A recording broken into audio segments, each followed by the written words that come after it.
Is Black Takeover Day racist? By the definition of racism, which is discriminatory or to antagonise members because of their race or gender, I would say that it probably is going to antagonise a lot of people who are white and who don't agree with that particular takeover. So from that point of view, I'd say it probably was. I think I'll antagonise black people as well who don't like people involving themselves in their business, you know. You know what I mean? It also causes racism, I think, a lot of this sort of thing. I think that's the problem. I think that the problem is that the idea behind it is very, very solid in a way that it's part of Black History Month. Yeah. It's to celebrate or to mark the 1 year anniversary on May the 25th of Floyd's death.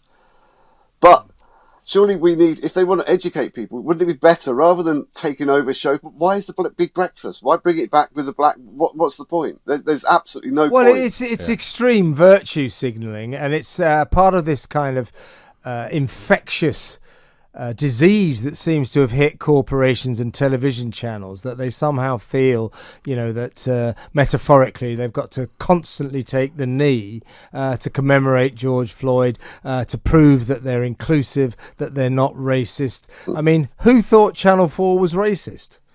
Well, I don't think anyone did. Funny enough, Channel 4 has the most people from BAME or BAME backgrounds of any of the television channels. But it's only 19%. BBC has just got up to 15%. This is funny, isn't it? just got up to 15%. It's taken 7 years to get up from 12% to 15%, which was their target. And ITV have got about 11%. So when you think about it, wouldn't it be better actually employing some BAME talented people, which there are many. We all know talented people who don't get a break. Why not get them in to make these shows? You know, Ian Katz, who is the head of Channel 4, who went to a very posh independent school in Hampstead. He's white, isn't he? Like all channel chiefs, he's white. He is. He's white. He went to Oxford. He went to New College in Oxford. His wife, Justine, is the founder of Mum's Net, which you probably have had run-ins with on your radio station. He's the classic.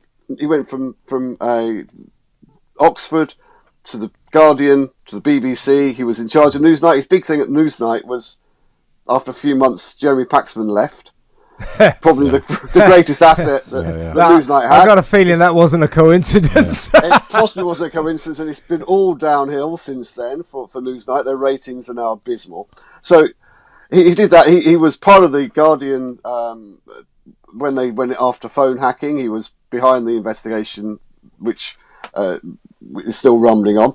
And he also was part of the Julian Assange leaks, but somehow managed to be accused of stitching up Julian Assange by stuff that happened in Sweden. So he's the classic middle-class white guy with guilt and mea culpa. But why should we actually go through that guilt and mea culpa? Because most of us don't feel as passionately as he does about tokenism. Well, also, there's something disconcerting about the name of this event, Black Takeover Day. Sounds like a sort of a riot or something. Yeah. I would call it Black Day or something like that, but Black Takeover Day kind of sounds disturbing, doesn't it?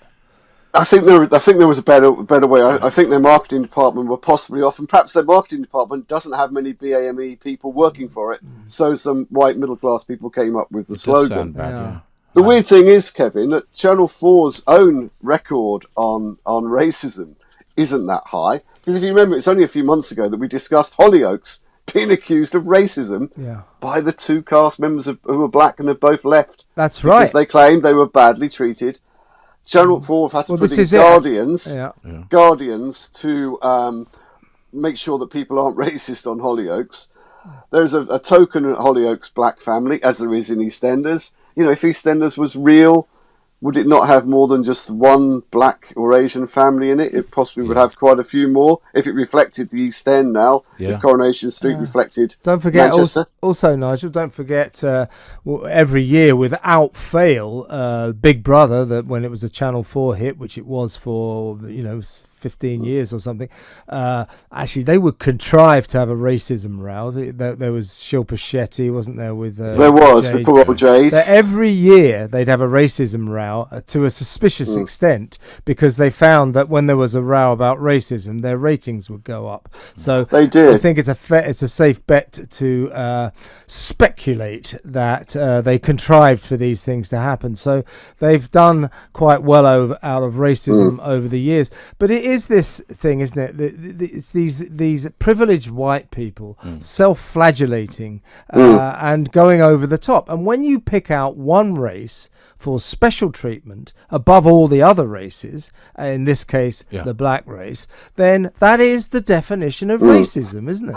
It is. And if you look at if you're making television that is positive about black people, if you look at how they do it in the States, if you look at how The Wire portrayed the society, it portrayed black with warts and all. It portrayed the racism, it portrayed drug dealing, it portrayed the sort of corruption, but both black and white people. But it featured a lot of black actors. There's a thing on now, I think it's on Sky Atlantic, Lovecraft County, which is virtually totally black cast. It reflects on the American dream from the black point of view. So it shows how racism, how you can't go through some counties after dark, how people were raised run out of town. That to me was an education. Watching that, I learned more about how black people have suffered in America than any number of people taking over the Big Brother or the Big Breakfast or Countdown or not having Jon Snow present Channel 4. Yeah, I mean, what's that all about? Yeah, He's the biggest westerly liberal there is. Yeah, we forgot to point that out, that folks, that when Channel 4 News comes on, it's only going to have the black staff of the news department. So presumably Jon Snow won't get a look in, because presumably only 20% of the staff will be on the show then. Yeah, because for all his talents, he's definitely not black, is he? A lot of them, though, it's all on screen. They put a lot of black people, but behind the scene, the production staff is so it's all just show, isn't it? Yeah, that's the point, Nigel, isn't it? I mean, let's widen our remit here and talk about the other channels too. Sky Sports has just got rid of 3 veteran white football pundits: Charlie Nicholas, Matt Letitia, and Phil Thompson. That's their decision, but they will no doubt be replaced by people of colour. I suppose that's a good thing. But if you, in terms of the general mix. Well, I don't know if it is a good thing. Well, I don't. Is it right? You just pick the best person for the job. No, maybe it's not a good thing. It's a strange thing, Kevin, because the point is they probably need. There's a girl called Alex Scott who took a lot of grief because they assume that she's going to be taken over from these pundits who have been axed, and there was a couple other black names mentioned, but Ian Wright defended them very vocally on Twitter. Yeah. But it got me thinking. They're being accused of taking over a show before it happened. And surely that's wrong, because they already are coming from a negative thing as being seen as tokens. Whereas that show is a show really about, I mean, it's an abysmal show in many ways, but it's watchable because it's so bad.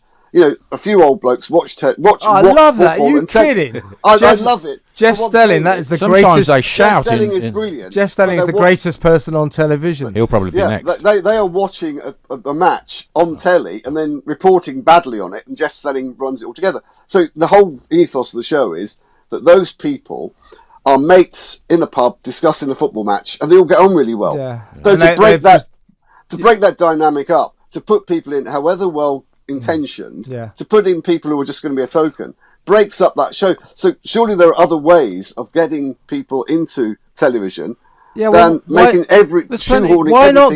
why not give people of colour the top jobs? I mean, I was enraged when the white public school Oxbridge educated Director General Tony Hall stepped down, and who should he be succeeded by? A white middle-class, middle-aged public school educated, Oxbridge graduate, Tim Davie. You know, this is where if they want to be diverse, then they should start changing the positions at the top, because it seems to me the television industry is going, oh, we're going to make everything's going to be diverse. All the shows are going to be diverse. Yeah. Oh, what about the people who are going to run the channel? Oh, they'll still be white. Yeah, yeah.